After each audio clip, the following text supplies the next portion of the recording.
exposições universais, ou também conhecidas como feiras mundiais, foram representações populares da elite industrial, ricas em ideias e plenas em criatividade.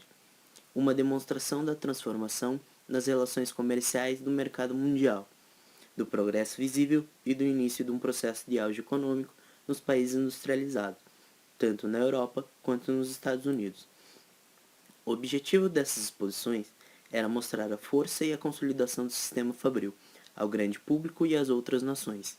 Os avanços técnicos científicos, que antes só se viam nos ambientes das fábricas, puderam ser vistos e mostravam as mercadorias que o capitalismo trazia para eles.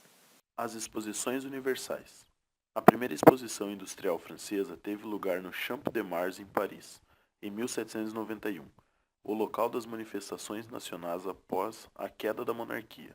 Teve lugar numa galeria arqueada que contornava um largo espaço quadrado, remanescente de uma praça de mercado. Durante o meio do século seguinte, similares exposições tiveram lugar em vários lugares da Europa. Estas feiras nasceram devido ao crescimento da produção da indústria mecanizada e, por outro lado, tiveram enorme efeito nas artes e manufaturas dos próprios países.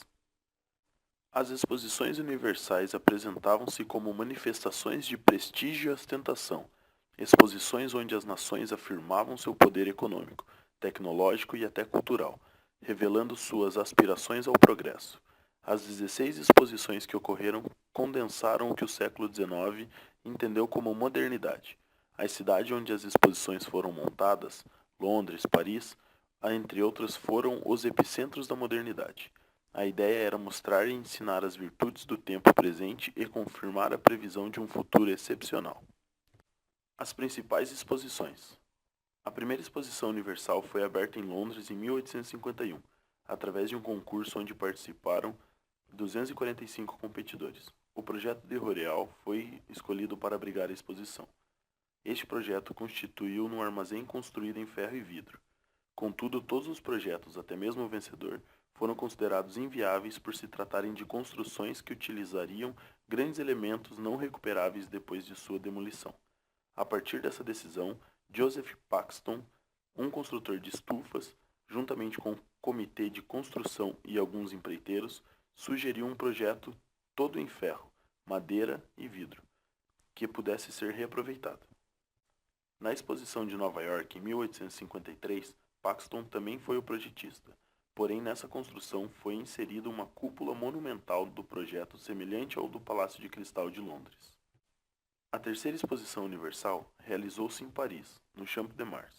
Nessa exposição foram expostos artigos relacionados com a agricultura, com a indústria e as belas artes.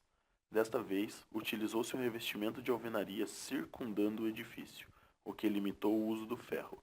Foi utilizado em todas as exposições subsequentes até 1900, quando foi demolido, dando lugar ao Grand Palais, que foi considerado o maior ambiente coberto construído em ferro sem sustentação.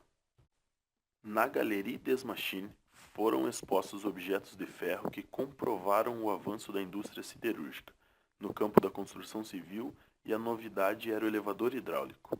A exposição desempenhou um papel fundamental no desenvolvimento do movimento da indústria francesa. Depois de algumas outras exposições, surgem em todas as partes do mundo exposições universais, como Sydney, 1879, Melbourne, 1880, Amsterdã, 1883, Antuérpia e New Orleans, 1885, Barcelona, Copenhague e Bruxelas, 1888. A mais importante exposição do século XIX é a Exposição de Paris de 1889, que acontece no centenário da tomada da Bastilha. É realizada no Campo de Marte e é composta de vários prédios, porém a atração principal foi uma torre de 300 metros construída por Gustave Eiffel. A Torre Eiffel, apesar de ter sido a grande atração da festa, era uma estrutura revolucionária para a época, sendo inaugurada pelo príncipe de Gales, futuro rei Eduardo VII da Inglaterra.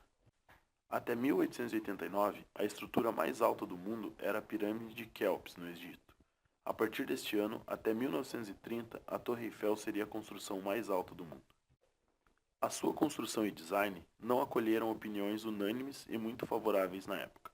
De fato, passaram muitos anos até a torre ser integrada nas representações obrigatórias da cidade de Paris. Previa-se, de qualquer modo, a sua demolição no final da exposição. Foi em Londres, em 1862, a primeira participação brasileira numa exposição universal. Enquanto participante, o Brasil pretendia mostrar ao mundo seu potencial natural e industrial, de modo a atrair, além de imigrantes, investidores e mercados externos. Com o apoio e subsídios de Dom Pedro II, essa era uma forma de inserir o país no grupo das nações civilizadas, exibindo para isso seus avanços científicos e estabilidade política. A seleção dos produtos brasileiros a serem enviados para as feiras era feita por meio de exposições regionais e nacionais. Entre as amostras enviadas às exposições pelo setor agrícola, o café tinha posição de destaque, acompanhado do guaraná, do açúcar, do cacau, da mandioca e do fumo. Na Exposição de Paris, em 1889, o estande do Brasil chegou a incluir também um lago artificial com vitórias régias, para que os visitantes pudessem ter uma experiência sensorial da flora tropical.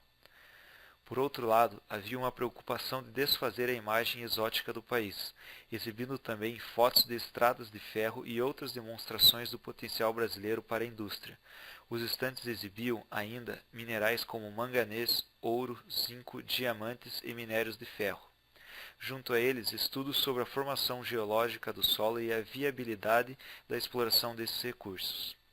Outros materiais apresentados incluíam ossadas arqueológicas, destacando o Brasil como campo privilegiado para o estudo das civilizações primitivas, e até representantes indígenas. Os cientistas internacionais surpreendiam-se com seu conhecimento das propriedades de várias plantas nativas.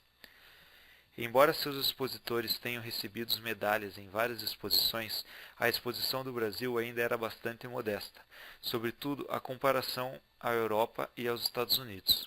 Apesar disso, no início do século XX, o país se aventurou como anfitrião de uma grande exposição universal que tomou parte das comemorações do centenário da independência em 1922. Concluindo, as exposições universais foram espelhos de sua própria época, exibindo a ostentação das nações que pretendiam afirmar o seu crescimento tecnológico, econômico e industrial, e a grandiosidade ostensiva da própria arquitetura.